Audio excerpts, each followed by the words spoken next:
Hi guys, assalamualaikum and welcome again sa Summer TV. So ang pag-uusapan natin ngayon ay kung paano natin malaman yung flight status natin. So for example, gusto natin malaman guys kung tuloy yung ating flight sa Cebu Pacific. Kasi ay may nangyayari kasi guys na naka-cancel yung ating flight.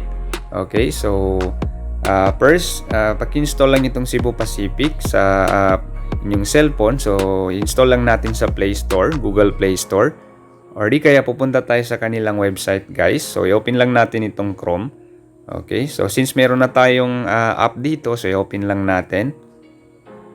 Okay, so wait lang natin.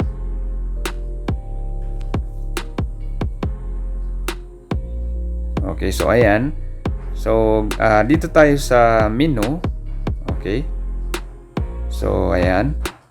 Then, dito sa menu, isi-select natin itong flight status dito sa baba ng manage booking. Okay, so ayan.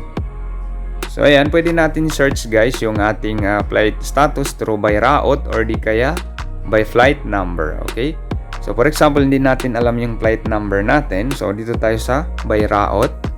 Okay, so alam naman natin siguro yung airplane yung booking number natin.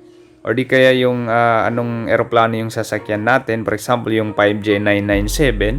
Okay, so yung sa akin kasi is 5J997 yung airplane na sasakyan natin. Okay, so ayan. For example, galing tayo ng Manila. Okay, then yung destination natin is Jensan. Okay, so flight date guys.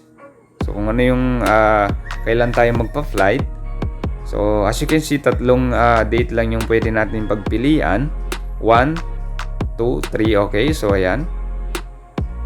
So for example, ang flight natin is Friday, November 3, 2023. Okay, so select lang natin yan. So ibig sabihin bukas yan guys.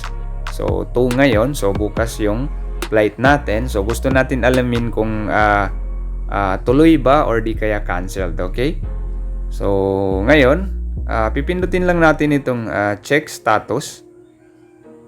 Okay, so ayan. So yung airplane ko kasi is 5J997 Manila to Jensan. So as you can see, nandyan naman 5 AM yung alis sa Manila, then darating tayo sa Jensan ng 6:15 AM. Okay, so ayan, ito yung airplane ko, yung 5J997. So dyan tayo sasakay guys. So as you can see, ang nakalagay dyan is on schedule. So ibig sabihin tuloy yung ating flight. Okay, so makikita naman dyan kung cancelled kasi ilalagay din nila dito sa gilid. So ayan, as you can see, on schedule. So ibig sabihin on schedule na yung ating flight.